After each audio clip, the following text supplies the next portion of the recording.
I don't believe in fate. I believe in airflow calculations, load-bearing timber assessments, and the specific weight of silence that tells you a tunnel is about to do something catastrophic. And the morning Jonas Merritt walked into my pre-shift briefing 45 minutes late, covered in someone else's dried blood, and said, "Sorry," had a thing like he'd just missed a coffee run, I told myself he was going to be a problem. I was right. Just not in any way I had the vocabulary for yet. The Cascades extraction site sits 40 miles southeast of Portland, carved into basalt that the company geologists kept describing as stable with caveats, which, in my experience, is the geological equivalent of fine, I guess. I'd been coordinating emergency response there for 2 years, long enough to know every supervisor by their worst habit, and every drift by the sound it made when the pressure shifted. Drift 7 hummed. Not always. Not loudly. But when the barometric reading dropped and the methane sensors started their low, bored chirping, Drift 7 hummed like it had something to say. That morning, it had a lot to say. Jonas had transferred from a mine operation outside Reno 3 weeks prior.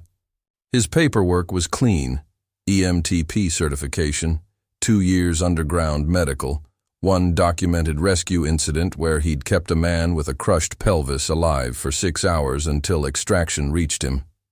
The incident report used the word methodical 4 times. I'd read it twice. What the paperwork didn't mention was that he had this habit of tilting his head slightly when he was processing something, like a bird deciding whether a sound was worth investigating.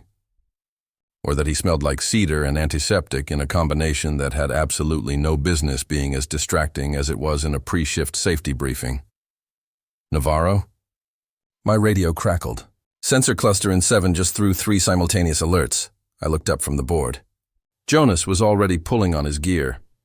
3 things happen simultaneously when a methane sensor cluster goes critical. The automated ventilation system kicks to maximum. The shift supervisor initiates a personnel count. And every experienced person in the room gets a specific look on their face, the one that means this one's real. Jonas had that look. "How many in 7? He asked me, not the supervisor, not the board operator. Me, like he'd already done the math on who in the room had the most useful answer. 11, I said. Drill team, 2 equipment operators. Ray is running geological survey. He nodded once. Finished clipping his medic pack. I'll need line of sight to you the whole time. It was a professional request. Standard protocol for a medic working a live gas environment. Stay close to the coordinator. Don't freelance. Maintain communication. I'd heard it 100 times. It did not usually land in my chest like that. But here's what I didn't understand yet. Jonas Merritt had already read Drift 7's incident history. All 6 prior events. He'd read them the night he arrived. The tunnel entrance was 200 meters from the equipment barn. We covered it in under 3 minutes, gear check on the move, radio confirmation stacking up in my earpiece. 11 personnel, all accounted for on tracker, but the tracker pinged locations, not conditions, and between the sensor cluster and the drift entrance, the methane reading had climbed from caution to do not use electrical equipment in the time it took us to suit up. Talk to me about the geology, Jonas said. Headlamp cutting the dark ahead of us. Basalt cap, sandstone seam running northeast. There's a natural pocket that the survey team flagged 18 months ago but declared non-migratory. I paused. It migrated. Of course it did. No alarm in his voice. Just the mild exasperation of a man who has heard this sentence, in various forms, several times before. Ignition risk? Hi. Equipment team had a drill running. Had. They shut down on first alert. But the pocket's already destabilized. If there's residual heat in the drill head, the tunnel moved, not collapsed. Not yet, but the particular shudder that precedes a collapse, the one that travels through the rock and up, through the soles of your boots before your ears register. Anything, rolled through Drift 7 like a held breath, finally releasing, and I grabbed the nearest support timber on instinct. And Jonas grabbed my arm. His grip was immediate, automatic, like catching someone was just a reflex he'd never bothered to examine. We both stood still for 2 seconds. Listening. Still standing, he said quietly. Still standing, I confirmed. We kept moving. The drill team was 340 meters in.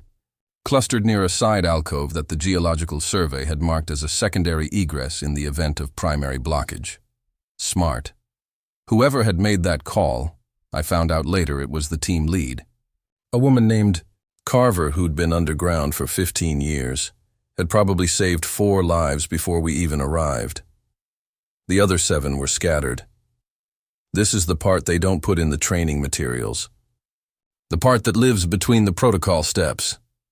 The moment you walk into a compromised space and your eyes have to do the work of a map, sorting the room into immediate danger, manageable danger, can wait. I was doing that calculation when Jonas was already moving toward the farthest figure, a man sitting against the drift wall with his hands pressed to his left forearm. Head down. Hey. Jonas's voice dropped to something quiet and even. I'm Jonas, I'm the medic. Can you tell me your name? The man looked up. Mid-30s, gash above his eyebrow from the initial shudder, but that wasn't what he was holding. His forearm had caught something, a support brace maybe, when the tunnel moved. The angle was wrong. Park, the man said. Danny Park. Danny. Okay, I'm going to take a look at that arm. You're going to feel some pressure. Jonas was already opening his pack with one hand, the other doing a light assessment of Park's forearm with a professional steadiness that I found, even then, in the middle of a compromised methane environment, genuinely remarkable to watch. Eli, he said, not looking up, what's our egress window? I was already on the radio. Command, this is Navarro. We have 11 confirmed, 1 trauma, possible fracture. Methane at critical. Requesting ventilation confirmation and egress team to primary entrance. How copy? Copy, Navarro. Ventilation at max. Egress team 4 minutes out. 4 minutes, I told Jonas. Good. He glanced up at me, just for a second, and there was something in that glance.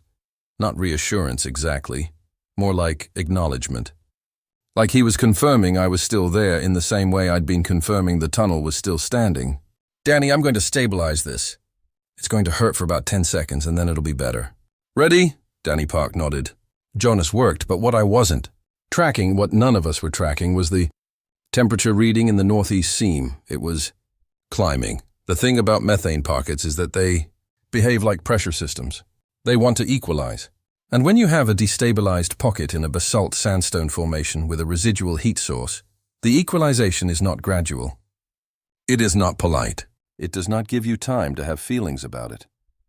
The secondary alert came through my earpiece at the same moment Jonas finished the stabilization splint on Danny Park's arm. And the specific tone of it, 2 short, 1 long, meant get out now. Move, I said. And my voice came out with a flatness that I'd trained for years to produce in exactly this situation. The voice that does not add fear to a room that already has enough. Everyone up, single file, Carver's team on point. Jonas, Park stays with you? Park stays with me. He was already getting the man upright, 1 arm under his shoulder. Go. The egress was 340 meters of compromised tunnel, maximum pace. No running, because running meant a stumble, meant a head injury, meant a liability the egress team couldn't absorb. I counted heads as they passed me. Carver's 4, then the 2 equipment operators, then the Geological Survey team. Reyes, I said. Where's Reyes? Silence from the line. I turned back into the drift. Navarro. Jonas's voice behind me, Park's weight still against him. Navarro, talk to me. Reyes isn't in the line. Survey team had 3. I counted 3 in the survey team. 2 came past me. Reyes runs short, dark hair, orange reflective stripe on the helmet. Alcove, Jonas said immediately. 20 meters back on the left.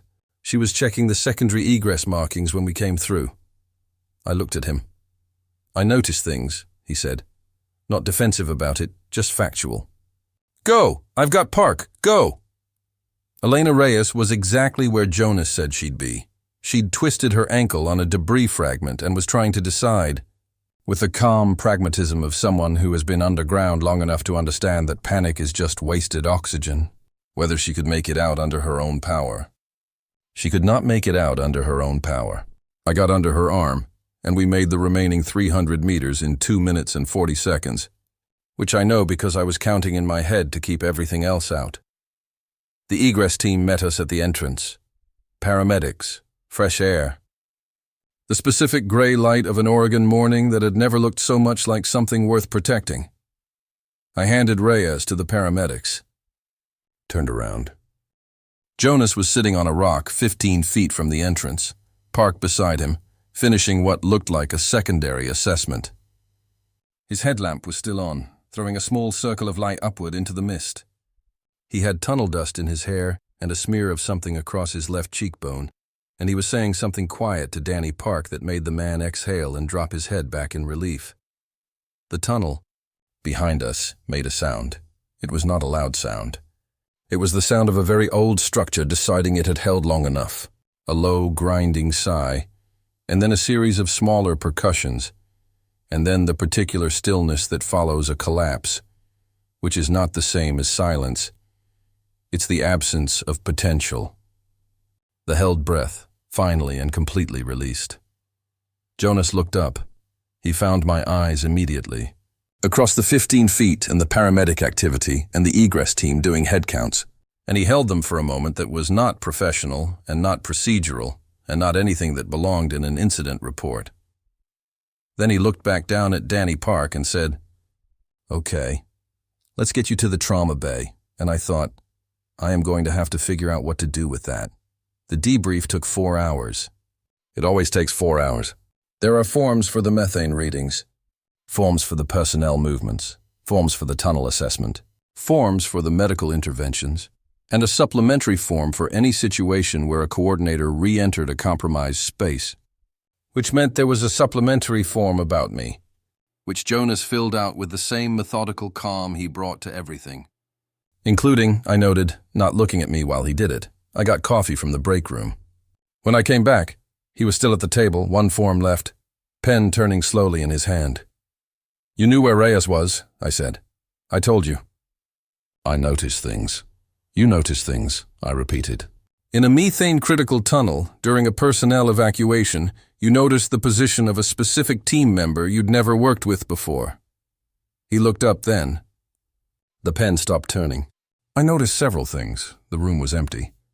The overhead fluorescents had the particular hum of late afternoon, and outside the window the Oregon sky had gone the deep pewter gray that meant rain by evening. And Jonas Merritt was looking at me like the conversation had arrived somewhere he'd been waiting for it to arrive, and he wasn't sure whether to be relieved or careful. "Like what?" I said. He set the pen down. "Like the way you do a head count with your eyes before your radio confirms it. Like the fact that you grabbed the support timber and then let go of it in the same motion. Your instinct was to brace, but your training overrode it, because you knew the timber wasn't rated for lateral load." A pause. "Like the fact that you turned back into the drift without hesitating, which means you either don't calculate risk properly or you calculate it very fast and decide it's acceptable." "I think it's the second one." I sat down, across from him, not beside him.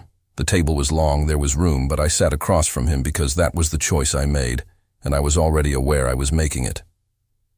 "You've been doing this a while," I said. It wasn't a question. 7 years underground. 4 different operations. He picked the pen back up but didn't write anything. "You? 9 years. 3 operations, this one the longest. Why Portland?" It was a personal question. We both knew it was a personal question. The debrief forms didn't ask why Portland. "I like the trees," I said. And he laughed. A real one. Surprised out of him, brief and warm. And it did something to the temperature of the room that I chose not to examine too carefully. "Why Reno to here?" The laugh faded, not unhappily. He looked at the form in front of him. "Reno was fine. Professionally, personally." He paused. "I kept being around people who wanted me to be more certain about things than I was." "What kind of things?" "What I wanted." "Where I was going." "Whether I was—" He stopped. Reconsidered. "Whether I was going to want the same things in 5 years that I wanted then." I understood that. I understood it in the specific way you understand something that you've carried for long enough that you've stopped noticing its weight. "And are you?" I said. "More certain now?" He looked up from the form. "Getting there. We didn't see each other outside of work for 11 days. This was not avoidance. We worked different shift rotations, and the site was running modified operations, while the structural engineers assessed Drift 7. which meant the schedule was reshuffled every 48 hours, and everyone was tired, and the break room coffee was worse than usual because someone had bought the wrong filters. These are not romantic conditions. They are the conditions of an industry that does not pause for personal developments.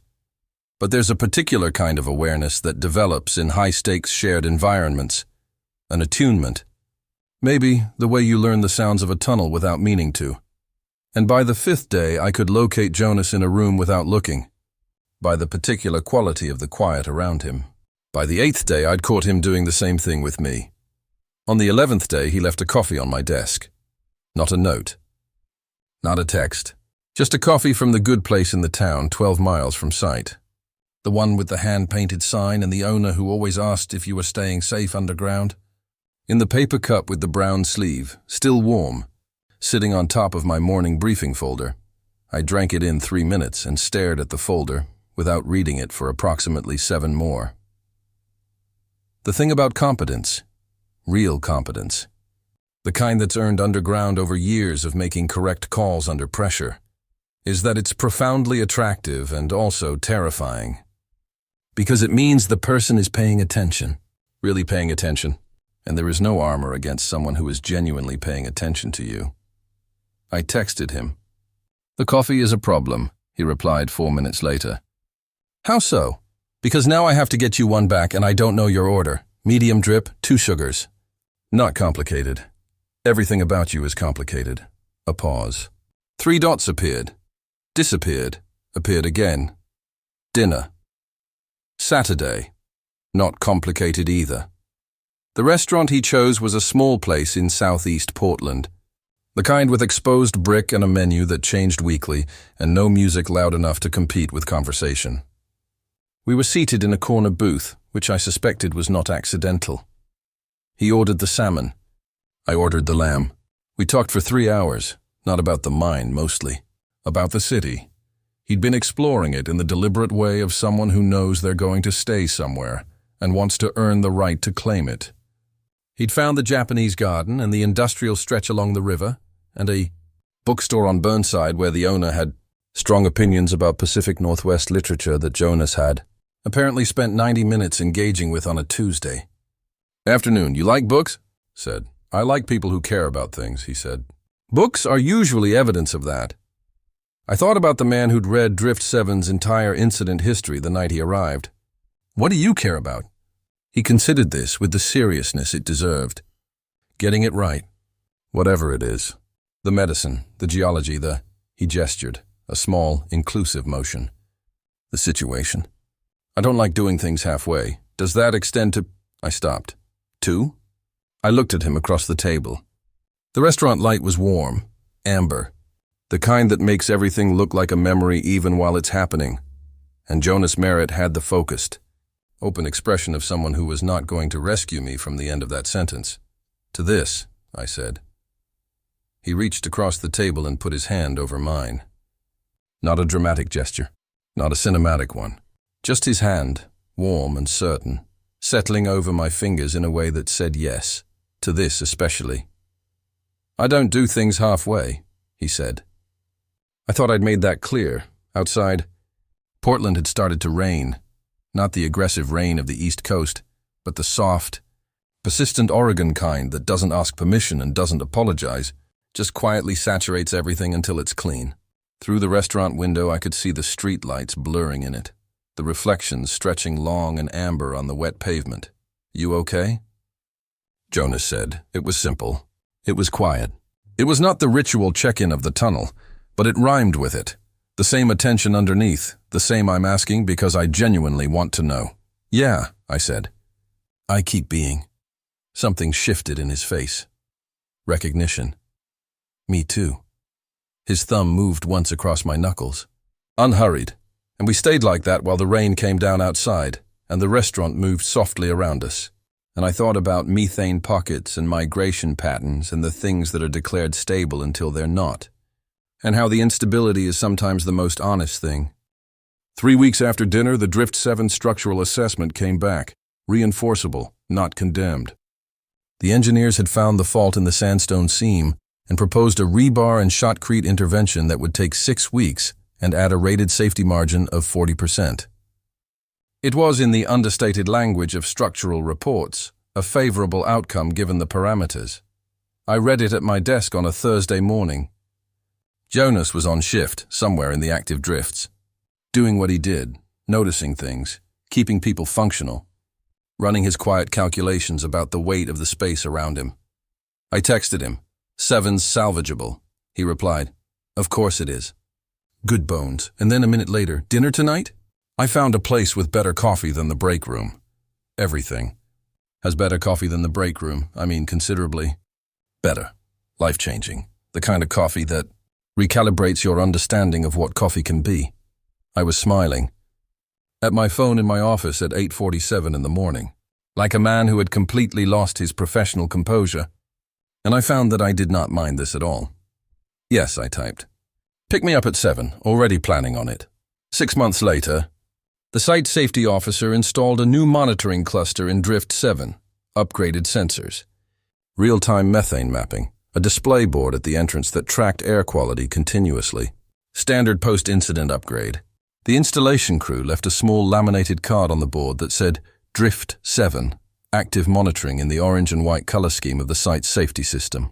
Someone, and I have no proof, but I have a strong suspicion, had added a small sticker below the official card. It was the kind of sticker you'd find in a hardware store, meant for labeling storage bins. In plain black text on a yellow background, it said, "Good bones." I left it there. The shift started the way all shifts start. Radio check. Personnel count. Briefing board. The sound of the mountain waiting to be understood. Jonas came in from the equipment check with his headlamp pushed up on his forehead and his pack already organized, and that look he had, attentive, ready, slightly amused by the general state of the world, and he stopped at the drift board, read the sticker, and looked over at me. "Good bones," he said. "Good bones," I said back. He came and stood beside me at the board, close enough that I could feel the warmth of him, the solid, certain presence of someone who had decided where he was and meant it. We looked at the monitoring display together. Methane nominal, airflow optimal, the quiet readouts of a tunnel that had been understood and reinforced and respected. Outside, the Cascades were doing what they did, enormous, indifferent, old in a way that made human schedules irrelevant. Inside, in the amber light of the briefing room, Jonas's hand found mine, brief, unhurried, the same way it had found mine across a restaurant table on a rainy Portland evening, and held it for exactly the time he had. Then his radio went, and mine went, and we went to work.